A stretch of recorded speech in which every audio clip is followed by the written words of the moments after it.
Καλησπέρα λοιπόν σε όλους. Γιάννη, σε ευχαριστώ πολύ. Είμαι ο Φάνης Papathanasiou. Είμαι πολύ χαρούμενος που βρίσκομαι εδώ και συμμετέχω στο AgriBusiness Forum. That I participate in AgriBusiness Forum, a real institution for the society, and I'm very happy also for our session about the green cities and sustainable cities, because our speakers are optimum and are able to support our discussion as far as two pillars is concerned. Not only the cities, but also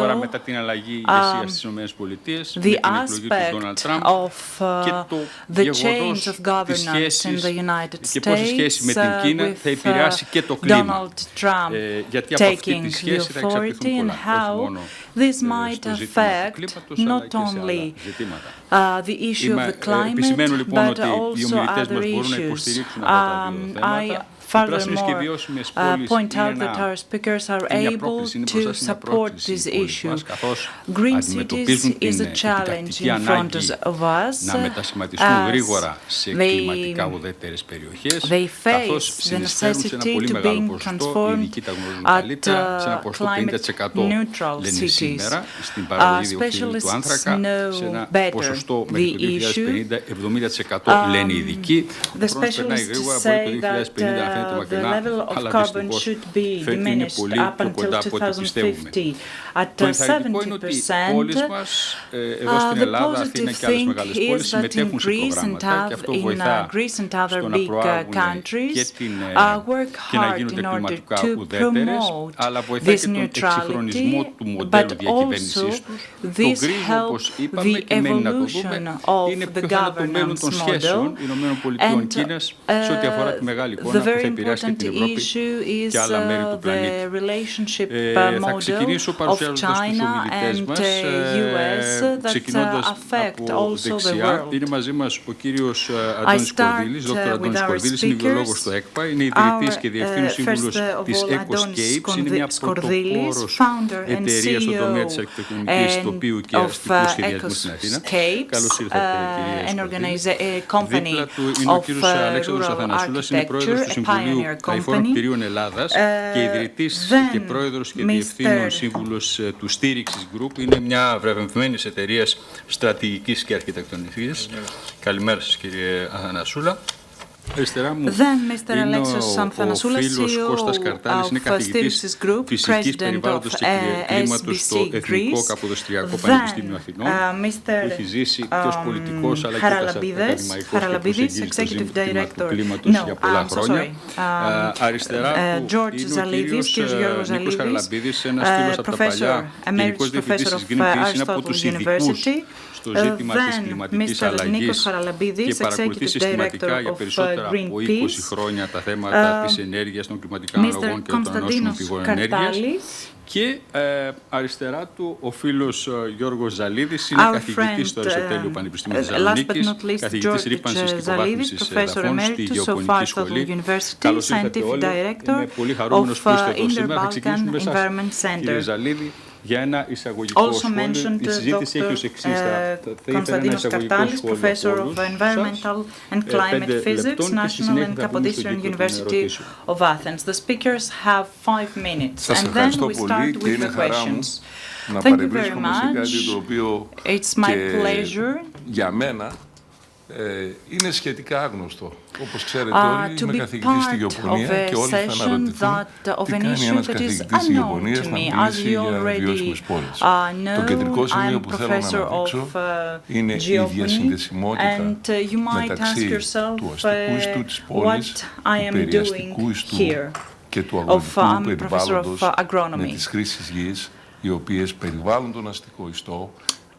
So we're going to discuss the use of lands that are around the rural fiber and how this transition might be very useful for the cities via 2 tools given by the European Union. The first one is the Bauhaus, the European Bauhaus. Και μέσα στο κλινινάστη διά του περιαστικού ιστού Και όπως ελέγχει, αν το Green Deal είναι η ψυχή της νέας Ευρωπαϊκής Ένωσης, το πραγματικό κομμάτι του European Bauhaus είναι η κινητήρια δύναμη που βάζει το Green Deal σε κίνηση και σε παραγωγή. Το δεύτερο και πολύ σημαντικό κομμάτι είναι το λεγόμενο nature-based solutions, δηλαδή λύσεις οι οποίες ουσιαστικά προτείνονται από την οικοσυστημική προσέγγιση και τον τρόπο με τον οποίο δουλεύουν τα οικοσυστήματα.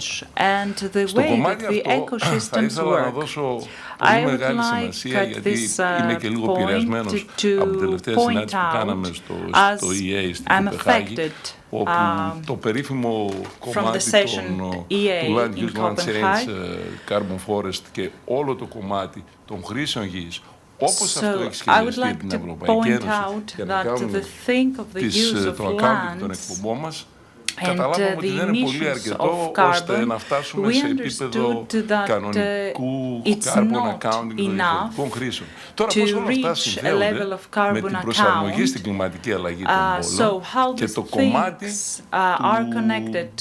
του να μπορέσουμε να κάνουμε τις πόλεις μας πιο ανθεκτικές στις φυσικές καταστροφές, είτε αυτές είναι πυρκαγιές, είτε αυτές πλημμύρες. Η οικοσυστημική προσέγγιση και οι λύσεις που μας έρχονται από το κομμάτι που λέγεται landscape ecology, οικολογία τοπίου, είναι πάρα πολύ χρήσιμες. Θέλω να πω ότι ήμουνα προχτές σε μια ξενάγηση στην αρχαία περιοχή της Ολύνθου και όσοι είναι αρχιτέκτονες θα ξέρουν φυσικά για την υποδόμιο αρχιτεκτονική και πώς φυσικά έτσι χτίστηκαν και όλες οι Αλεξάνδρες μετά. Σε συνάφεια της πόλης, η πόλη δίπλα στον ποταμό Ολύνθιο, το τοπίο που πραγματικά και απαντάμε στο ερώτημα που τέθηκε από την αρχή στο συνέδριο, η κλιματική αλλαγή θα επηρεάσει την φυσική ασφάλεια των πόλεων και πώς. Όλο αυτό το κομμάτι λοιπόν, αν δεν δοθεί μέσα από τις αρχές του European Bauhaus και του κομματιού που ουσιαστικά τι μας λέει, πως μέσα από τη συμπερίληψη των τοπικών κοινωνιών, λαμβάνοντας υπόψη την χωρική διαφορετικότητα που έχουμε και στο κομμάτι της βάσης και στο κομμάτι του εδάφους, στην βιοποικιλότητα πάνω και κάτω από το έδαφος. Αυτά όλα όμως γίνονται για τον άνθρωπο, για να ενισχύσουμε φυσικά και να κρατήσουμε μέσα στην αυτοκότητα και το κοινωνικό κομμάτι με συμπερίληψη. Αυτό οδηγεί σε ένα άλλο τμήμα, το οποίο η Ευρωπαϊκή Ένωση παραδειγματικά ενισχύει οικονομικά και νομίζω είναι και ο τρόπος στον οποίο θα πάμε για να κάνουμε τόσο το European Bauhaus όσο και το κομμάτι των nature-based solutions, των οικοσυστημικών λύσεων που βασίζονται σε αυτά που μας διδάσκουν οι οικοσυστημικές λειτουργίες, για να μπορέσουμε να αυξήσουμε την οικοσυστημικότητα μέσα από την επιλογή των ειδών, μέσα από το πώς θα οργανώσουμε στη Θεσσαλονίκη το περιαστικό μας δάσος, πώς θα οργανώσουμε όλη την αντιπλημμυρική μας προστασία με βάση το κομμάτι των οικοσυστημικών λειτουργιών. Στο κομμάτι αυτό επειδή προέρχομαι και από το Διαβαλκανικό Κέντρο Περιβάλλοντος, το οποίο διευθύνω, Interbalkanic Center of Environment, which is actually a hub of the Aristotle University. We have two flagship projects. The first one is the land shift, για την Ευρωπαϊκή Ένωση να υπολογιστούν οι ροές των αερίων για κάθε χρήση γης ως baseline για να μπορέσουμε από εκεί και πάνω να κάνουμε και να γίνει αυτό το κομμάτι του carbon accounting. Έτσι κι αλλιώς μία πρώτη του 28 θα έχουμε και το πρώτο European Registry για το κομμάτι του carbon credit στην Ευρώπη. Σήμερα τρέχουν παράλληλες αγορές και το δεύτερο είναι το κομμάτι που είναι ένα κέντρο αριστείας του καρμπόνικα, το οποίο ουσιαστικά δείχνει τις μεθοδολογίες, τις λύσεις που βασίζονται σε φυσικές λύσεις για να αυξήσουμε την απορριφικότητα του διοξιδίου. Έχει υπολογιστεί ότι αν όλα αυτά μαζί με τα εργαλεία παρατήρησης γης πάνε σωστά, στο κομμάτι του adaptation θα μπορέσουμε να αποθηκεύσουμε πάνω από 2 μεγατόνους την επόμενη μέχρι το 30 στον πλανήτη Γη. Σας ευχαριστώ και αυτά θα ήθελα να πω για αρχή. for planet Earth. Ζαλίδη, τον καθηγητή Thank you very Ζαλίδη. much, Mr. Zalidis, Professor Mr. Γενικός Διευθυντής της Greenpeace. Mr. Charalambides, General Director of Greenpeace. Καλημέρα σας, ευχαριστώ πάρα πολύ για την πρόσκληση και Good για την ευκαιρία. morning, thank you very much for this chance to participate in this session. Mr. Zalidis said a lot of things from what I have already thought, so I will be brief.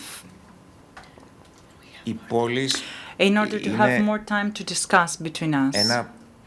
Ένα περίπλοκο σύστημα, ένα ζωντανό σύστημα, το οποίο περιλαμβάνει It is υλικά, a very complex and vital system with people, material and functions. Κάνει κάποιες προόδους, έχουμε αρχίσει να συζητάμε πλέον για ψυχρά υλικά, να δούμε τι και πώς θα αλλάξει. Στα λόγια τουλάχιστον, στην πράξη έχουμε πάρα πολύ δρόμο να κάνουμε, ιδίως στις δικές μας πόλεις.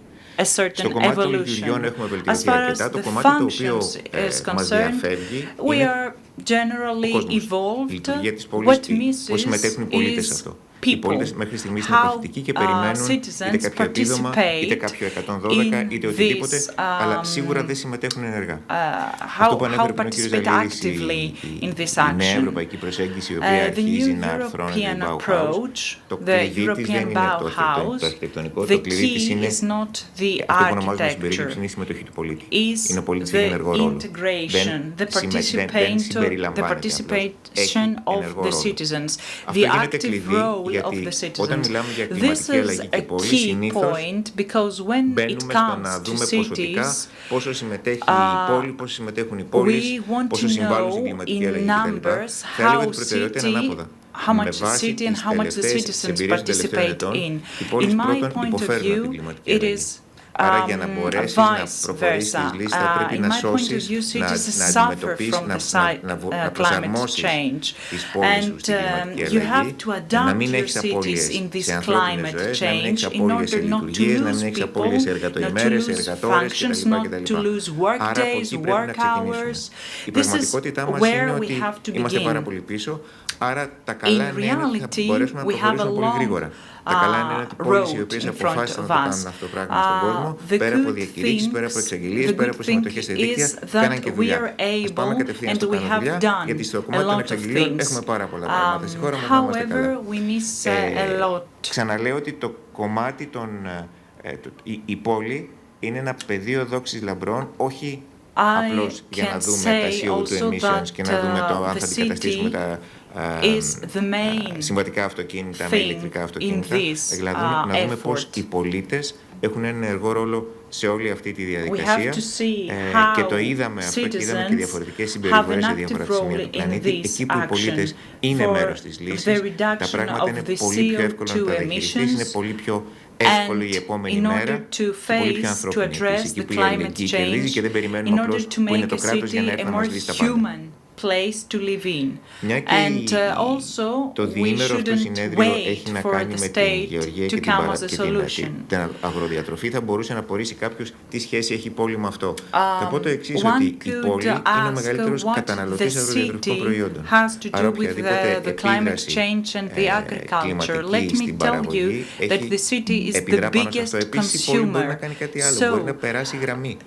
Η πόλη μπορεί να επηρεάσει την παραγωγή. Αν η πόλη ζητήσει ποιοτικά προϊόντα, η αγορά θα πρέπει να παράσχει ποιοτικά προϊόντα. Υπάρχει και η άλλη ανάγνωση.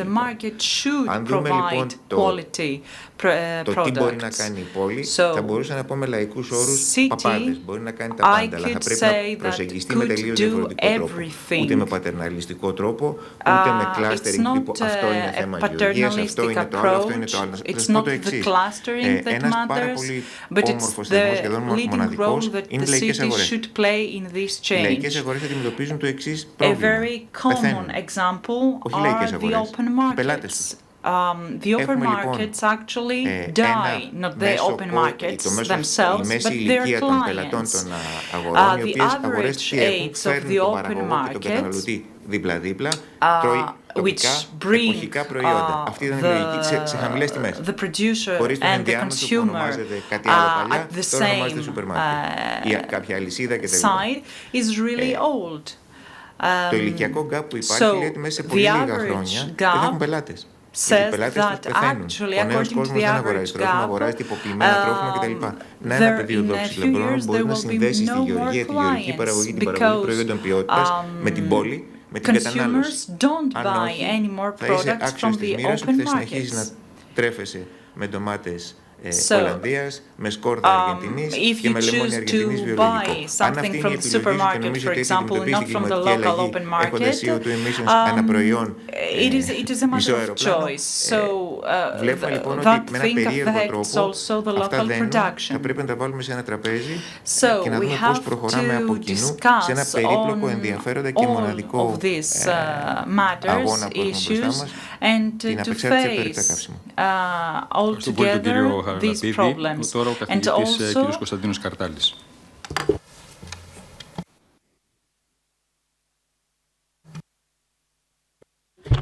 being independent from fossil fuels. Καλημέρα σας. Ευχαριστώ πολύ για την πρόσκληση σε αυτό το πολύ ενδιαφέρον Mr. Cartalis, Constantinos Cartalis, thank you very much for the invitation and in this session as far as the cities is concerned. Επειδή γύρισα μόλις πρόσφατα από τον Μπακού, από το Αζερμπαϊτζάν, για το πώς εξελίσσονται οι εργασίες στη διάσκεψη για την κλιματική αλλαγή και πώς αυτές οι εργασίες και οι εξελίξεις τους επηρεάζουν και τις πόλεις αυτές καθεαυτές.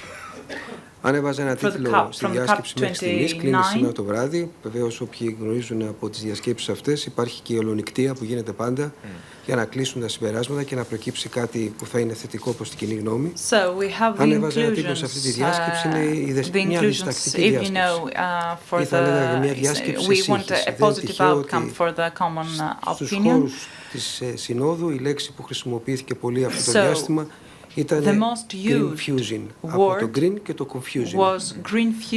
Άρα λοιπόν υπάρχει ένα ζήτημα που προβληματίζει κατά πόσο αυτή η διάσκεψη θα επιτύχει τους στόχους της. Προσωπική μου εντύπωση είναι ότι θα υπάρχει ένα γενναίο ανακοινωθέν, αλλά στην πραγματικότητα αυτό που θα προκύψει θα είναι πολύ πιο πίσω από αυτό που αναμένεται. Και παρόλα αυτά υπάρχουν κάποια σημεία τα οποία αξίζει τον κόπο να συζητηθούν. Το πρώτο σημείο είναι ότι υπάρχει μια διάθεση της διεθνούς κοινότητας. There is an intention from the international community. I can understand that 1.5 Celsius degree. So the international community wants to reinforce. Αυτό σημαίνει ότι το βάρος θα πέσει σε παρεμβάσεις μέσα στις πόλεις.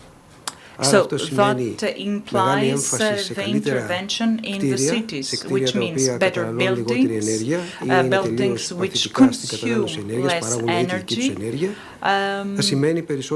It means also new materials which reduce the city temperature, which actually means less emission of CO2, more green, which is a source of absorption of CO2, also changes as far as the transportation is concerned, as transportation's main source of CO2. So, even if the core message of this session is not that, it also leaves some open windows for the next session in Brazil and how these changes might be achieved in the cities. The second one has to do with the subsidies of underdevelopment countries to face the climate change. Nobody waits that Manila or megacity or Bangladesh with 20 million of citizens might be able, inhabitants might be able to control the greenhouse emissions.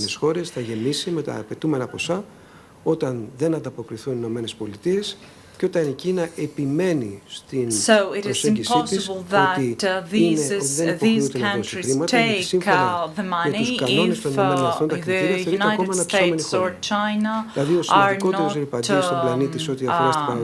cooperatives. The main polluter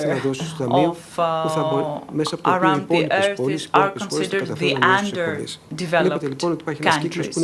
So βαθαίνει σε βάρος της κλιματικής κρίσης.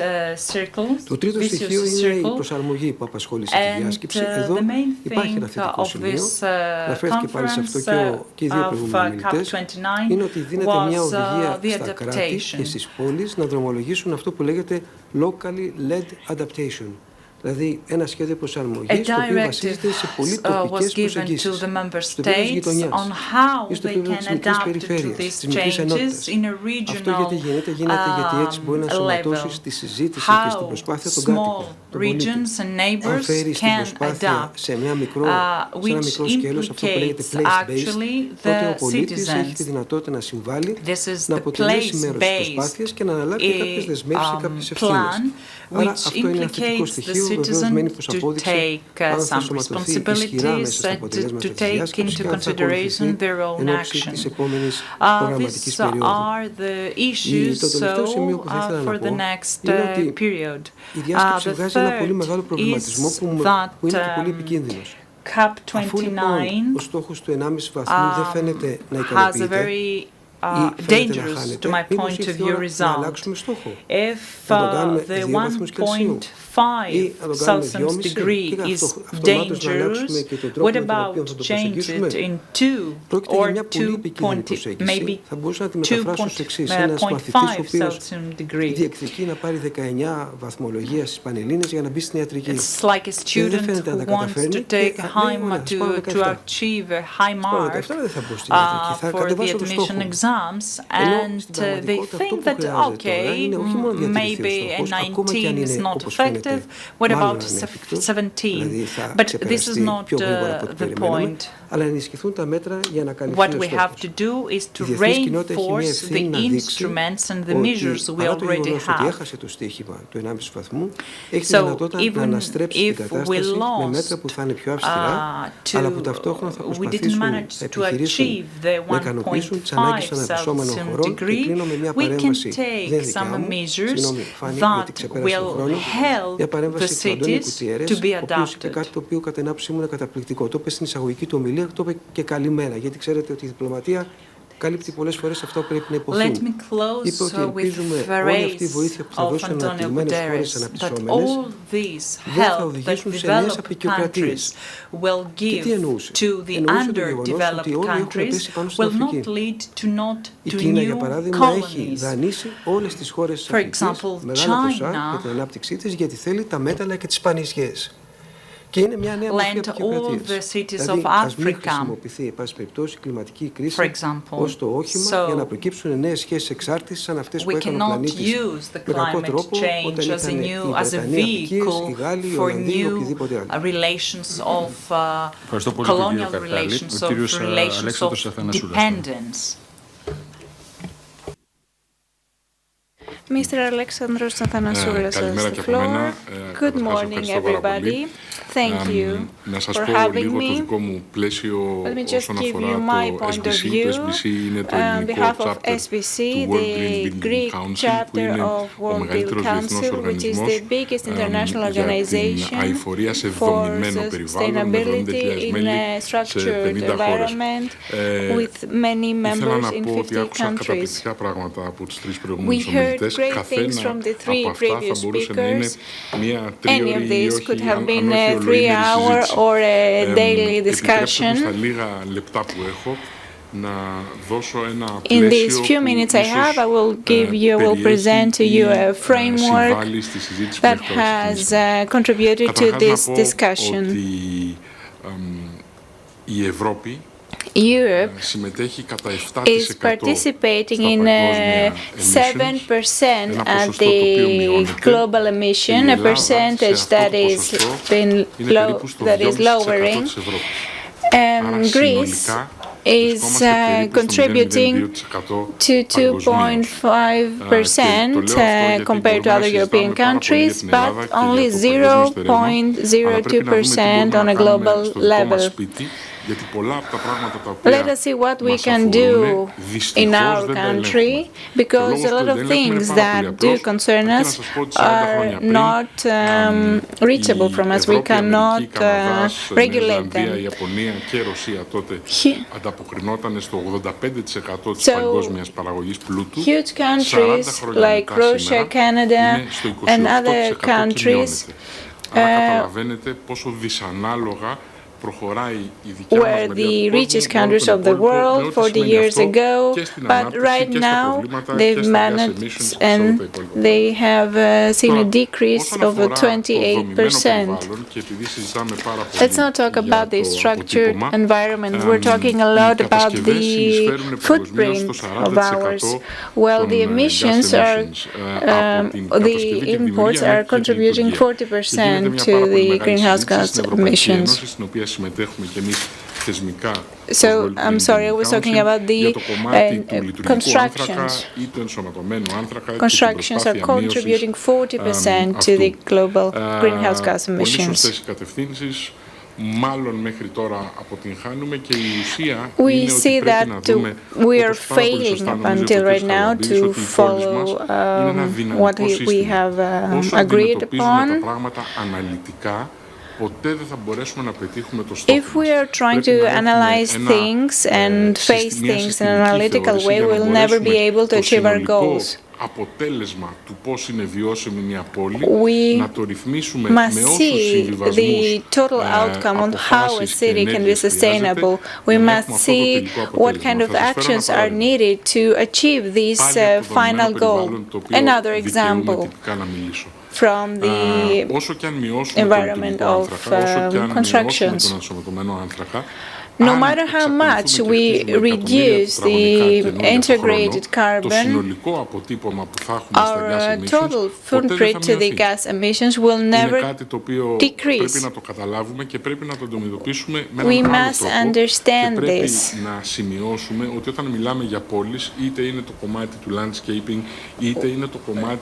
No matter the subject we're talking about, for example, landscaping or active citizen participation, when we have discussed very difficult questions like the question about the population and the demographics, about moving from rural countries back to the cities and so forth.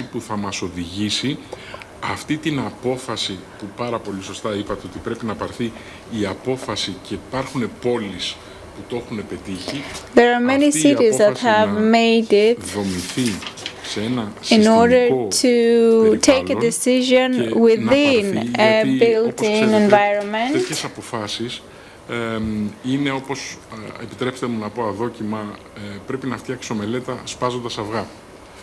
Και αυτό είναι κάτι στο οποίο στην Ελλάδα δεν είμαστε πάρα πολύ καλοί. Άρα θα πρέπει να περάσουμε μέσα από μια actions without being proactive or without taking a step forward. In Greece, we're not very good at this. So we need to make decisions. We need to find a common result that we want to achieve. And we have the responsibility to protect while participating in international fora and while participating and sharing our knowledge and our experience and influencing the way we can in order to not be the hurdle of a good future. Thank you very much, Mr. Athanassoulas. Now, Mr. Skordilis has the floor. Well, thank you again for inviting me to this interesting forum. I'm pleased to see that what we've heard is actually what I also wanted to point out. I'm representing the sector of architecture and rural architecture Η Παγκόσμια Ένωση Αρχιτεκτονών Τοπίου όρισε 3 προτεραιότητες για το 2024.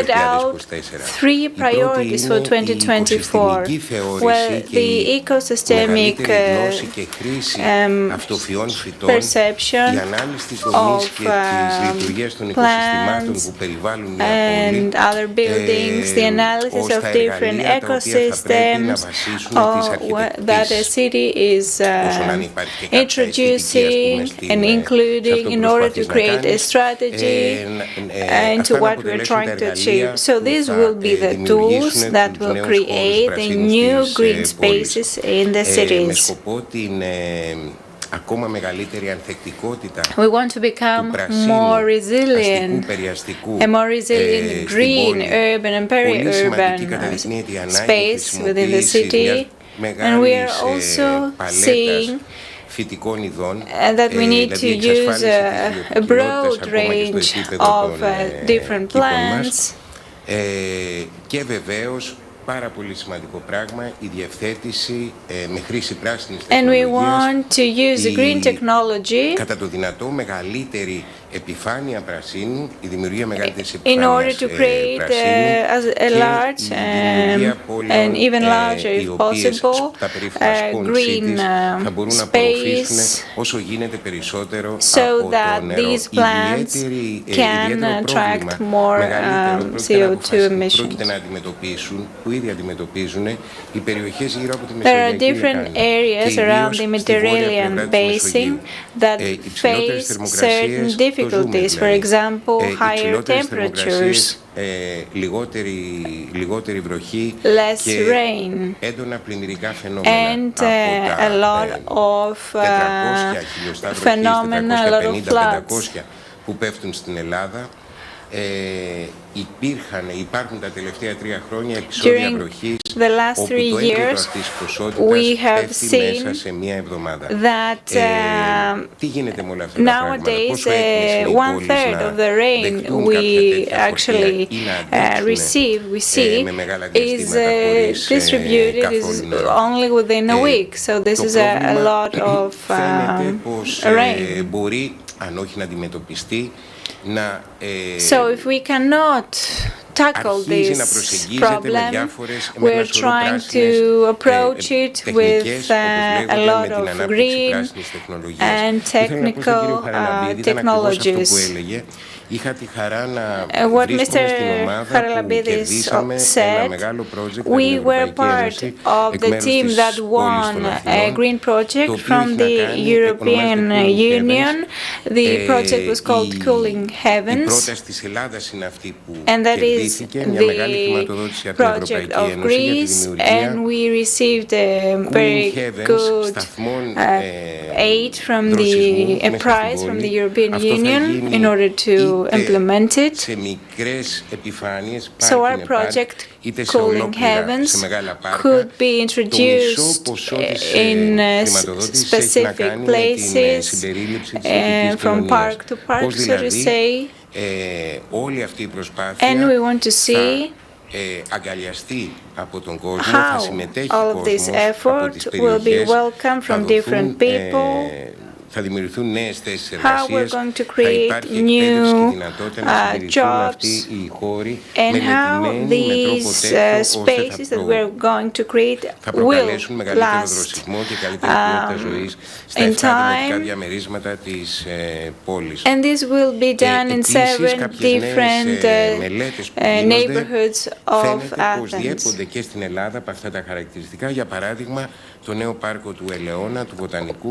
We have studied the Eleonas Park,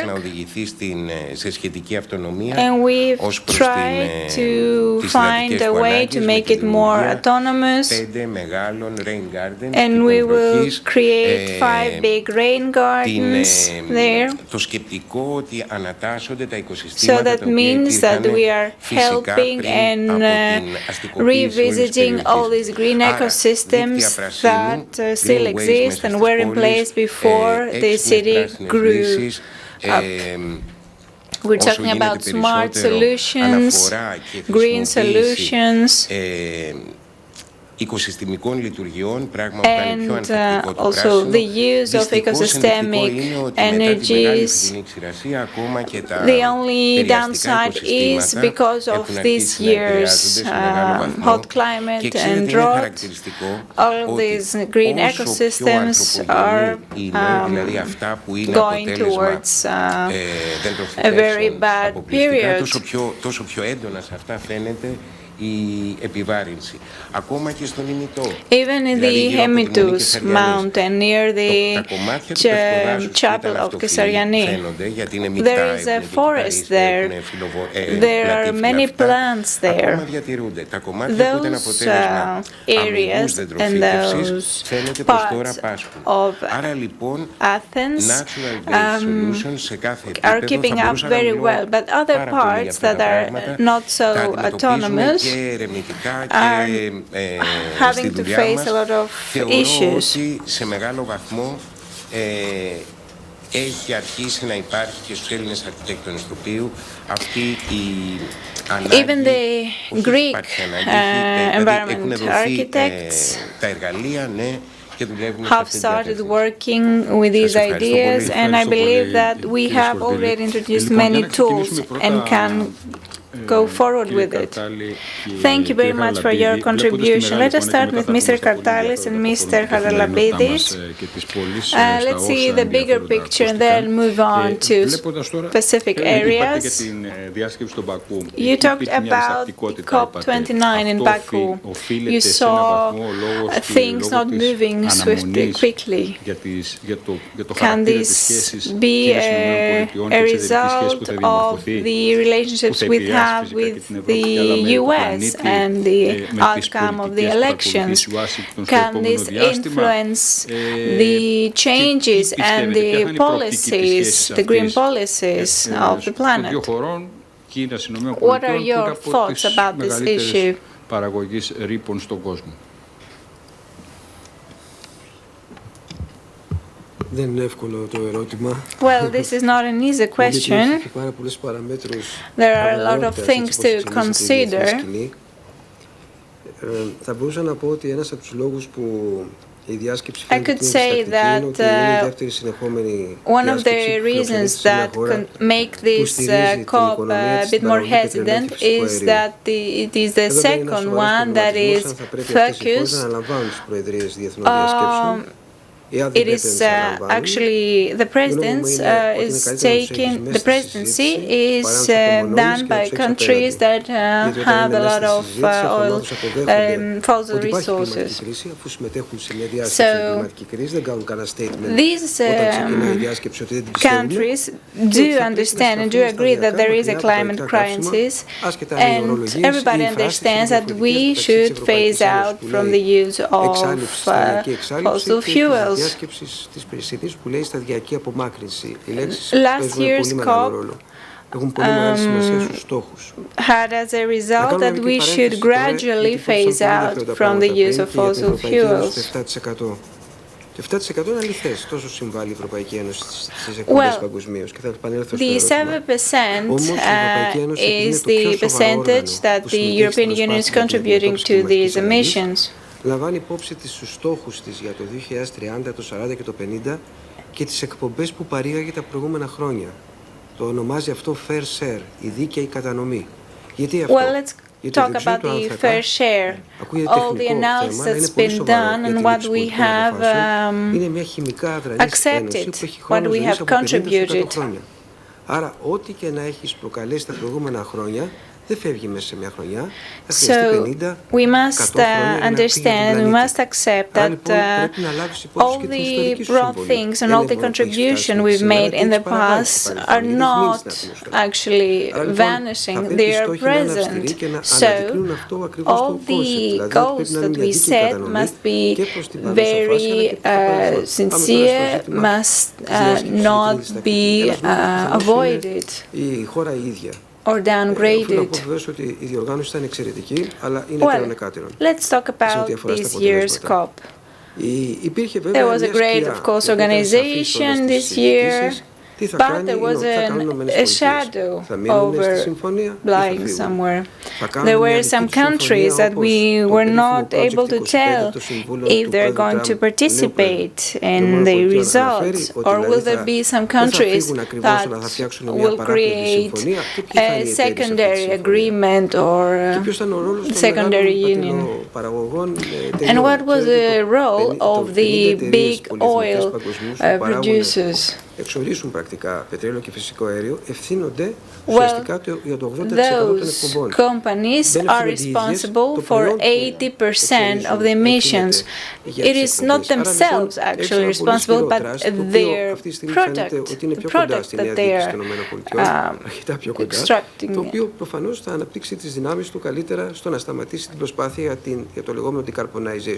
We want to go towards the decarbonization, and we want to create a force to move us towards this. We've managed to save up millions of dollars, and that was done also from the US with the Biden government in order to help the climate. They were successful and they had a positive outcome with their works. I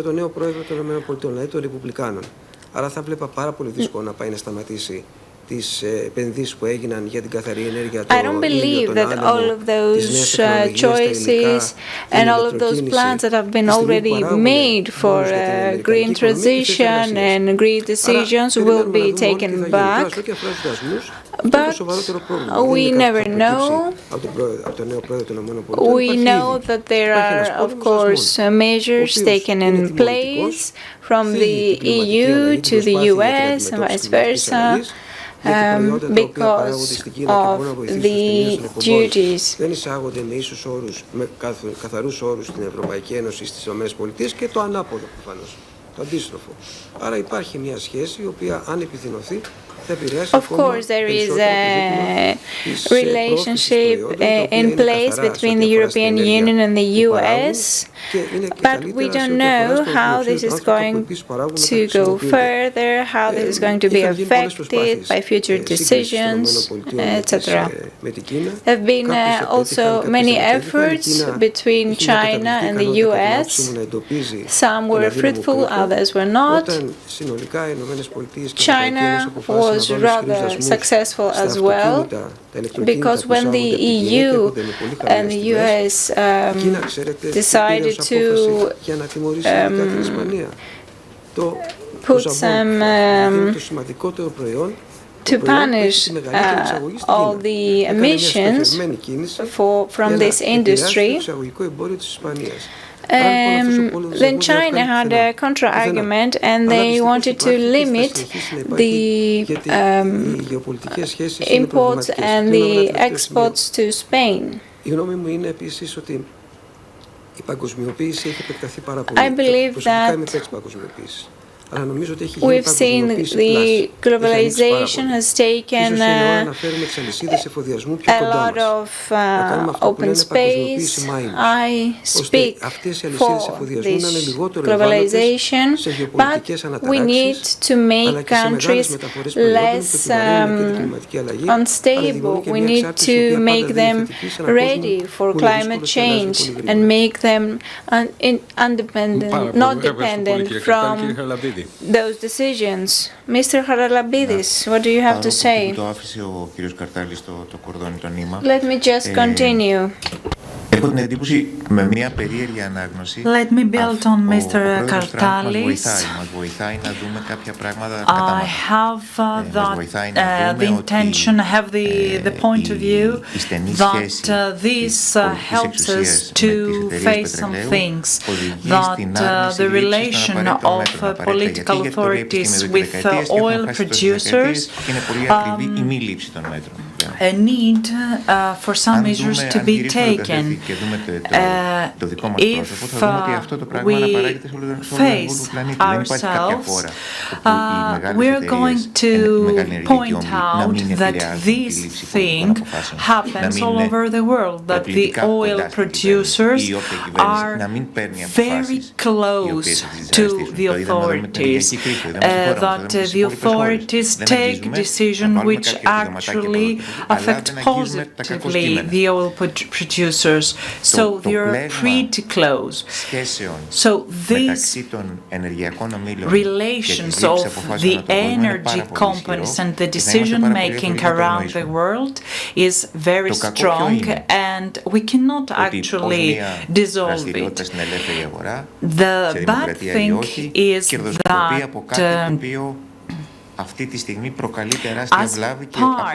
as part of the free market, these energy producers, oil producers, make profit from something that really harms the environment. They base their actually economy on this. κρατικοί κουβάδες, ευρωπαϊκά προγράμματα, ασφαλιστικές εταιρείες και όχι εσύ. So, however, the damages are paid by the insurance companies and by the society, but the 80% actually of these damages should have been paid by the energy companies. So, since we keep hiding these problems, we're not going to solve it. From this point of view, the governance from Trump is important because it emerges this problem. The second thing is that Donald Trump actually is an excuse for us for not to take the necessary measures.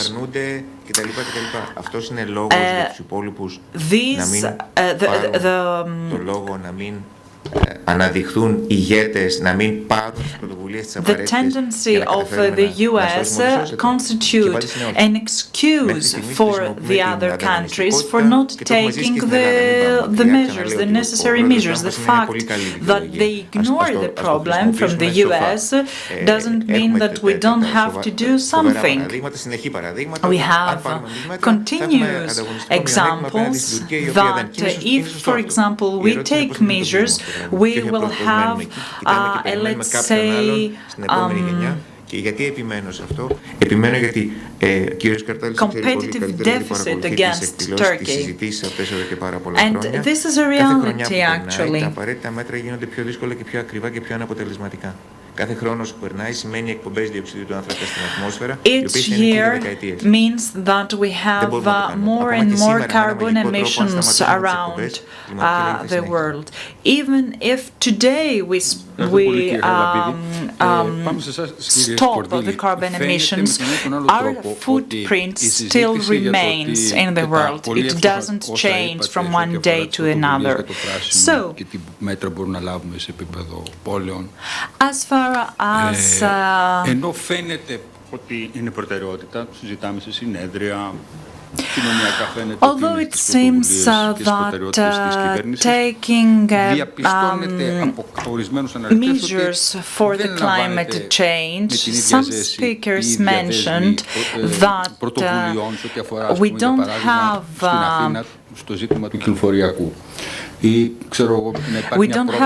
we haven't taken the same initiatives, for example, at Athens or in other cities. Do you think that we are waiting for the worst to come in order to take crucial decisions and measures? I'm afraid that we follow the events, we follow the reality and the negative actually reality that brings us in front of the necessity of taking measures and taking action. And I'm afraid that we don't prevent the things. We have to address the problem, basing on other initiatives of countries abroad, taking into consideration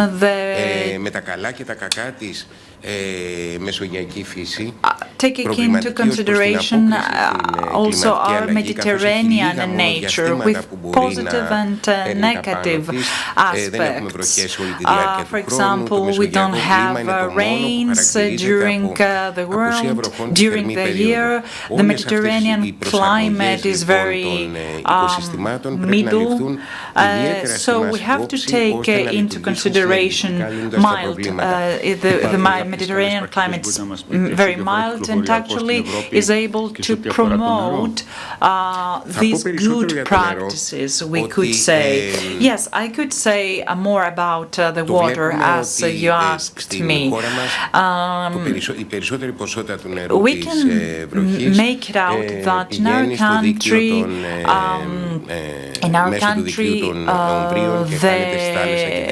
the rain waters end up to the sea and is not used.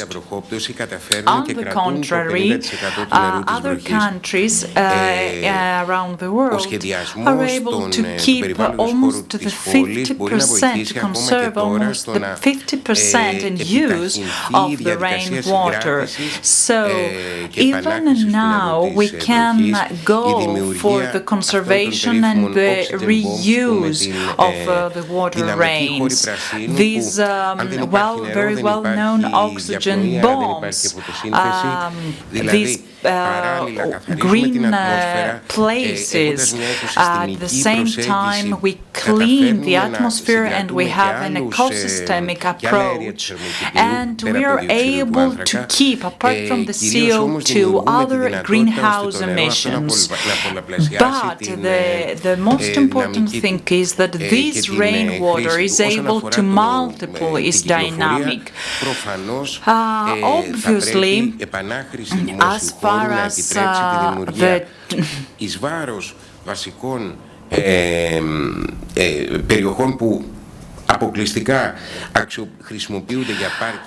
As far as the transportation is concerned, for places used especially for parking, should return to a more mild use. As far as the mitigation actually of the transportation and the decompress of the city centers. Just let me make a remark. Since you mentioned the transportation issue, a very practical example is the city of Paris. It is an economy based, especially based on the transportation and the car production. It is a huge city, but however, they promoted the bike roads and the circulation with bicycles in the city center. However, in our country, we are looking to make the traditional, let's say, cars to turn them into electric, and we don't take more action. So based on this example, we know what we do wrong. Also, let me build on Mr. Charalambides. In Paris, also, we're given gardens, parking places were turned into gardens. So a lot of people of the Department 1 and 3 of Paris have access to vegetables that are produced in the city next to them, and they have access. So these gardens, to be honest, are not watered.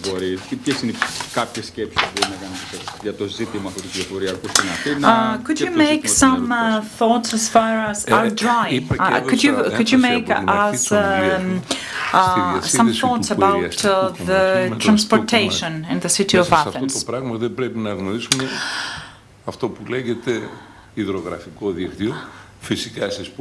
We cannot ignore the hydrographic network, especially in the cities. This isn't taken into serious consideration. Εδώ θα μπορέσω να πω και λίγο το τελικό και αυτό που είχαμε το πρόσφατο παράδειγμα της Βαλένθια. We have a very recent example of Valencia where the river. Η Βαλένθια που ξέρουμε όλοι είναι και ένα δημιουργήμα του Καλατράβα. Και το ποτάμι στο κέντρο of the river in Valencia. Όταν ήμουν εκεί υπεύθυνος στο Ραμσάρ για το κομμάτι των υγροτόπων. Και βλέπεις ότι το ποτάμι το έχουν κάνει ένα livable κομμάτι, αλλά so we can see that the river is made a livable place, but they use the water harvesting, which is a very unknown technology here. Λέχθηκε προηγουμένως από τον συνάδελφο. Αυξάνουμε το δομημένο περιβάλλον, αυτό τι σημαίνει. Our partner said before that we increase the built environment, which means that we make sealing. Actually, what does this mean? That we cover, that we seal the soil. The European Union, as far as the climate mission is concerned, have a common European soil law. So actually what they say is that we have to address, we have to take care of the soil, so the biodiversity of the soil, and we have to see all the differences, all the diversities of the soil, and take into consideration that's what we try to do in Thessaloniki, of the indigenous functions of the soil. So,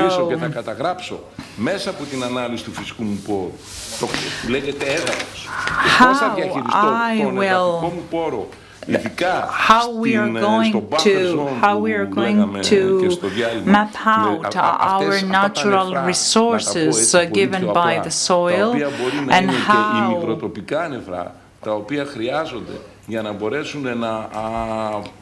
we are going to use αυτό σημαίνει φλατοκινήσουν το οποιοδήποτε κομμάτι μεγάλης απορροής και με δίθηση να το αποθηκεύσουν στα υπόγεια νερά, είναι το κομμάτι το οποίο η χώρα το έχει ξεχάσει.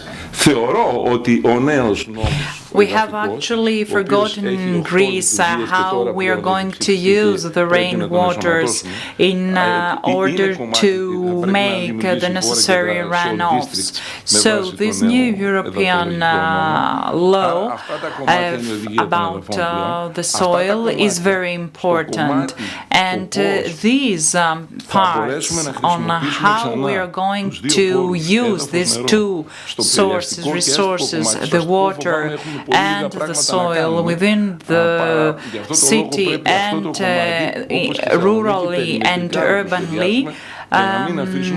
It is very important, and we have to use them in order to avoid the example of Valencia. For example, yes, okay, transportation is very important, but to me it's much more important to take care of these two natural resources of soil and water, and I have to point out also this dilemma. During the COP29 in Copenhagen, what we were talking is that probably it's not only the city that should take measures, but also the regions. This is the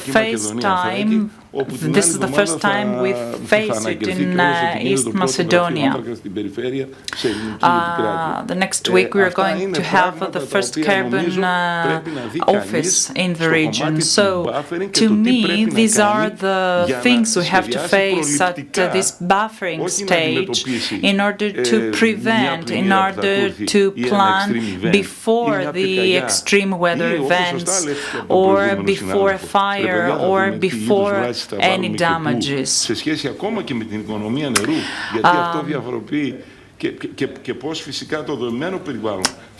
Of course, the built environment, we have to see how the built environment will save water and will increase actually the runoffs.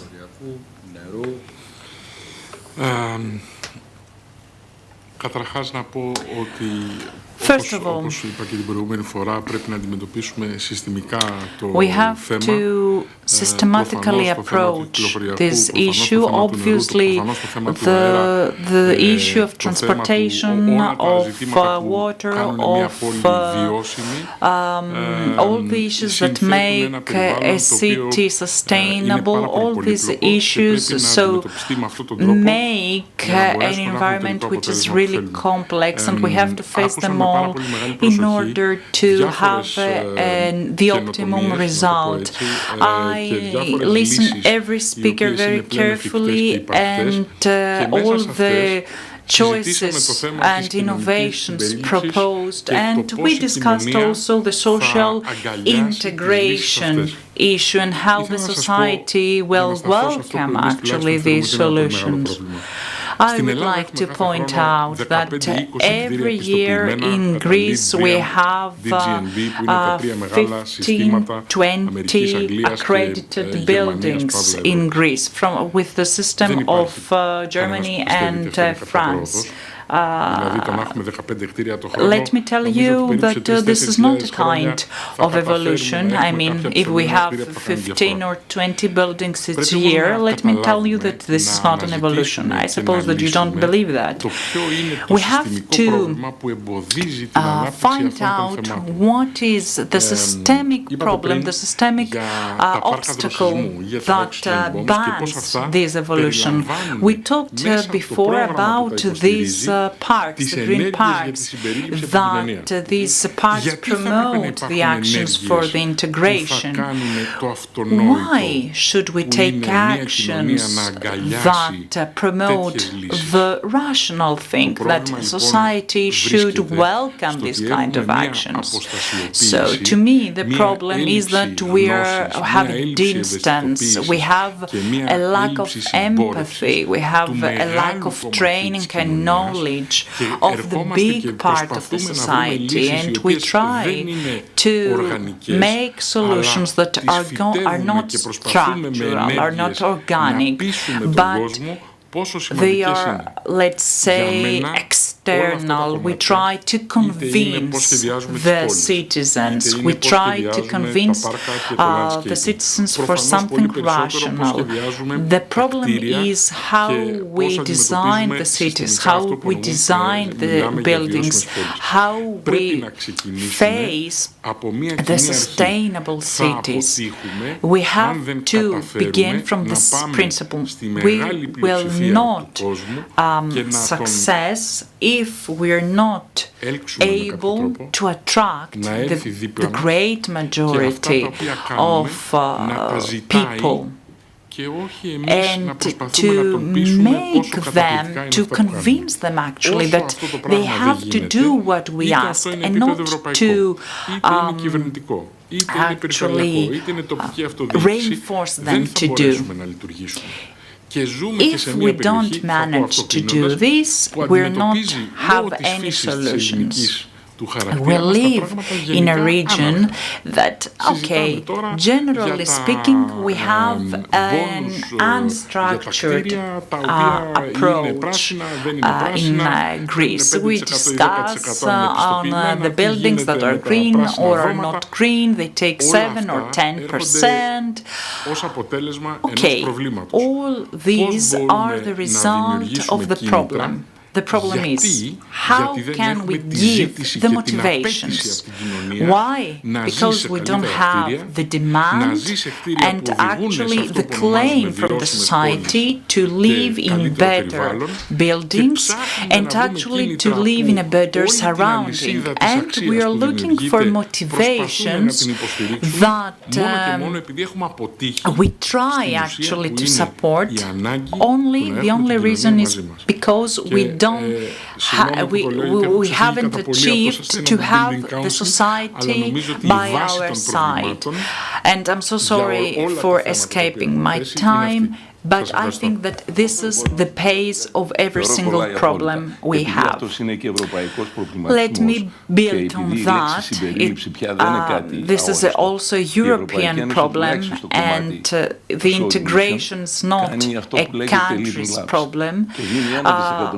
So the European Union does what is the living clubs and gives 1.5 billion euros in order for these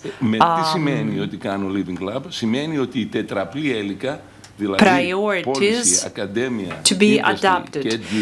So the policy, academia, people and users to collaborate, not only integrated, but to answer their own problems, to answer their own concerns. So I think that this is a very newborn step. This implication, let's say, since the beginning of these 4 pillars of the society, in order to find and integrate solutions. Thank you very much, Mr. Zalidis. Mr. Charalambides, let's go to the green transition issue, which, according to the official data, it seems that our country makes real and sincere steps towards the green transition with photovoltaic and είναι προς όφελος των πολιτών ανταποδοτικά αυτή η ανάπτυξη σε ό,τι αφορά την πράσινη μετάβαση προς όφελος των πολιτών. Do you think that this green transition works in favor of the citizens, and where is the balance between the truth and all the myths that in some regions, for example, this happens and burdens the primary production? Well, we detest planning. The Greek society and the planning do not come hand in hand. Let's see what the numbers tell us. More than 40% of the energy that's been consumed comes from renewable resources, from wind and solar resources. If we discussed about this 10 years ago, you would haven't believed me. Globally, since 2013, we reached a level where the investments in the renewable resources have surpassed the investments in fossil fuels. And this is not changing in the future. So we are actually producing more energy than we imagined 10 years ago, but we are using it in a bad way, in a wrong way. We not only don't have batteries, we don't have smart networks, we don't have smart meters, etc., etc.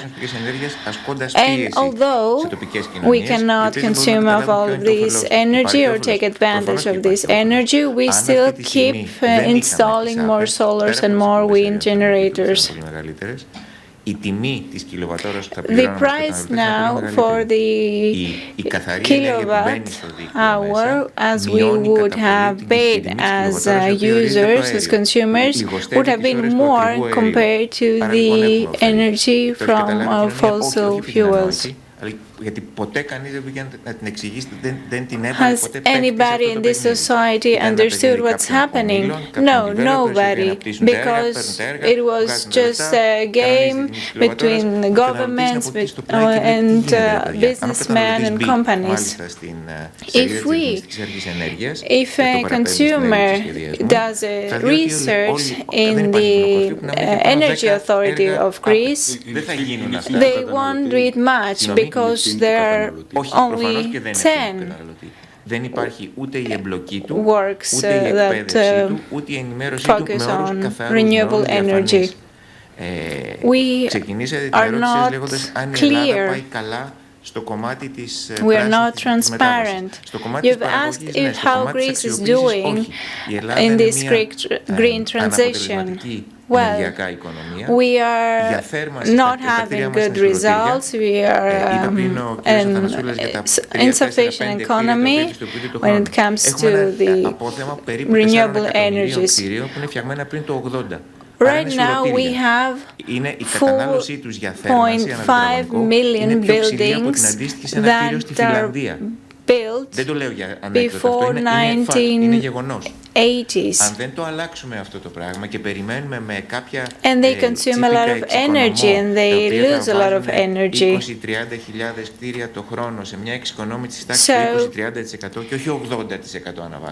if we're trying to add more buildings to implement measures of energy efficiency, but only to make them 20 or 30% more energy efficient, then that won't solve the problem, because we need to make them 80% more efficient. I believe we've done great steps in our country. I didn't get the number for the renewable energy resources you said. I know that 56% of the energy that's been produced, renewable energy that's been produced in Greece, it comes from the sun and the wind. So, if we have a plan that's being done correctly, then we, of course, enjoy the fruits of it, and long term as well.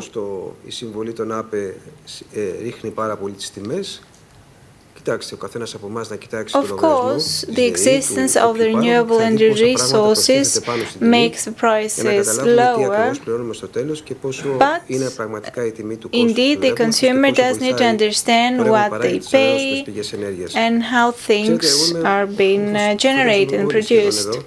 I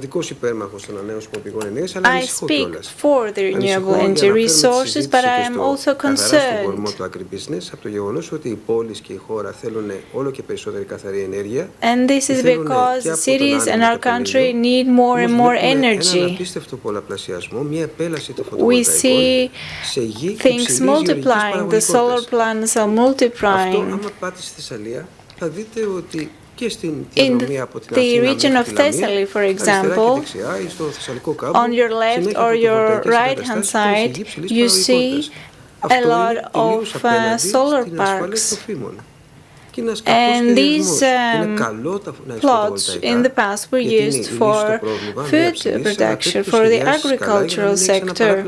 And this is something we need to discuss in this forum. The regional manager of Thessaly has announced that they have already approved 160,000 hectares, stremas, for new photovoltaic photovoltaic parks.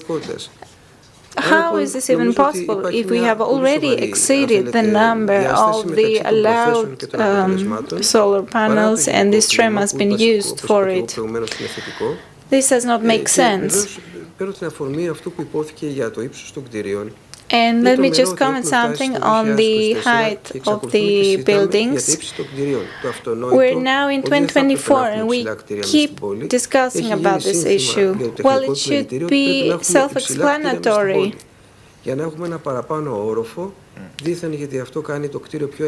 Some people say that if we have more floors in a building, then this will make the building more energy efficient. Why should we do that? We can do other things. For example, another issue for certain streets that are very narrow, the Solomon streets in Athens. People say that this will also reduce the temperature in narrow streets. If we have tall buildings, you will reduce the temperature. Well, this does not make any sense. We should have already learned how cities like Athens and other smaller cities around Greece have been turned into mega cities and have been totally destroyed.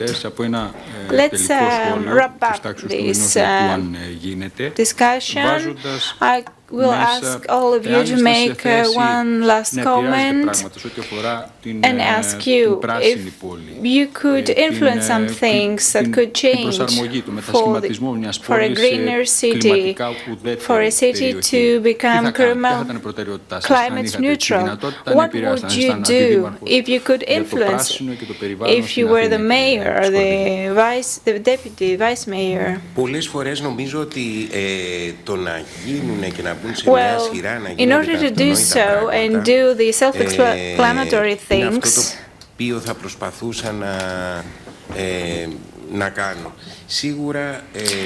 that is something that I would try to do. The people and the society should be able to learn and understand, to be present on what's happening.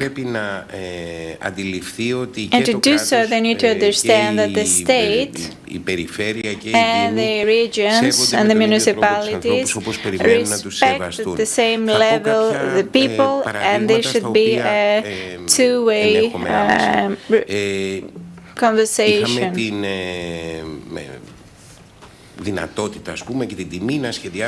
We were able to plan some green places from under the command of the Embassy of China around the city center of Athens, based on the history of Athens, based on some roots. That was, of course, a difficult project. We had to take a lot of things into consideration, but the fact that, of course, there were signs to get to know these new green parts of the city was something positive. We saw a lot of things, new things happening. For example, yoga clubs being created, or other groups gathering around those green areas. So we need to have the people accepting and acknowledging what's happening and to participate as well. Θα μου επιτρέψετε να κλείσω συνεχίζοντας να είμαι λίγο πιο προκλητικός και γενικός. Πριν είχατε κάτι continue being more general. Είναι ευθύνη του καταναλωτή που δεν γνωρίζει Mr. Athanassoulas asked or said he didn't know how the renewable energy resources do make a dent or influence the cost of energy. For me, this is a problem because we accept that the consumer does not have a problem or is not facing a problem not understanding what the price is.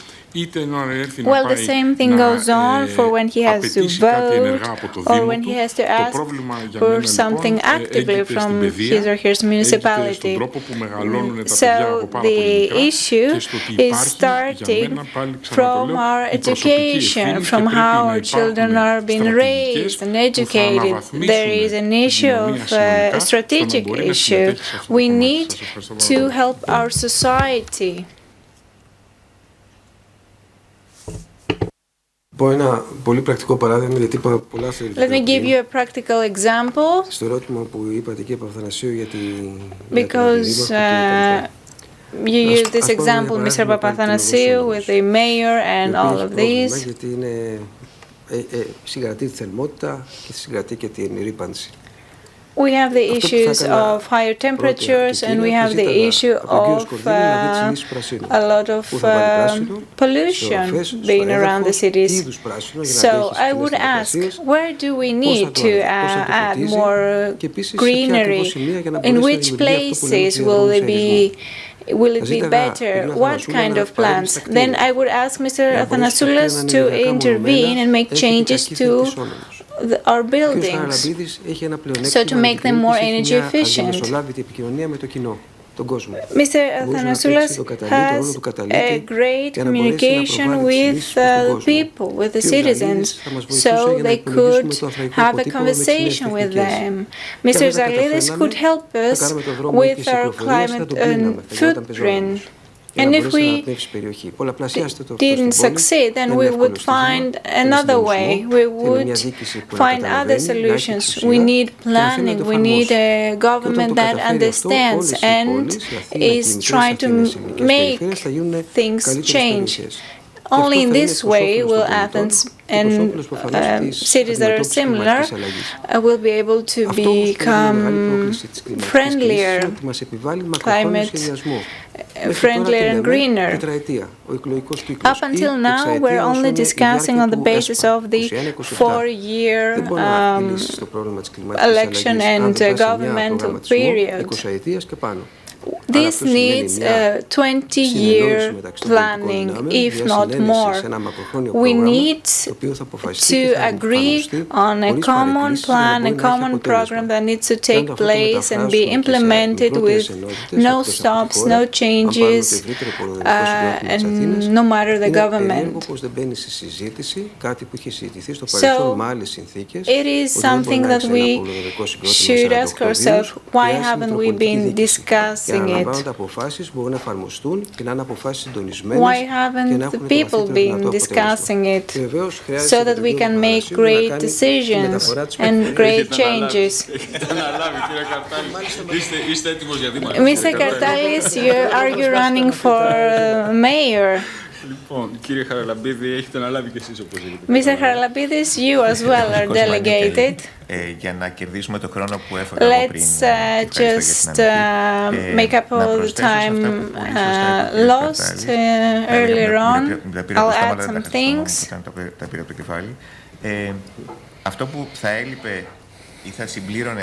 What would add to what Mr. Cartalis said and can be named under the category of long-term planning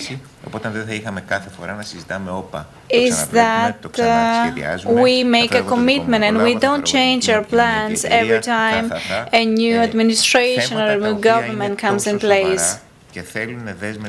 These are very important things. We need commitment, long-term commitment and respect. We cannot expect every time for its administration to grow up, to be able to decide on those things. These are things that will make a huge change on people's lives. And this is a road full of commitments and a road full of good partnerships and cooperation. Thank you, Mr. Charalambides. Mr. Zalidis. Well, what's been said really speaks for me as well. We've heard about the educational issue, about the inclusion of the citizens. We talked about many things, the European Bauhaus. We talked about climate law and many things. Of course, what Mr. Cartalis said, there is no ecosystemic approach without having a long-term plan. Όμως όλα αυτά η λέξη συμπερίληψη έχει co-development, co-solutions. The word inclusion has co-development in it, has co-solution in it, and the principle of living lab does present us with a challenge, and can include and can turn the wider city and urban and peri-urban centers as a live organism in order to be able to introduce new things and plan ahead.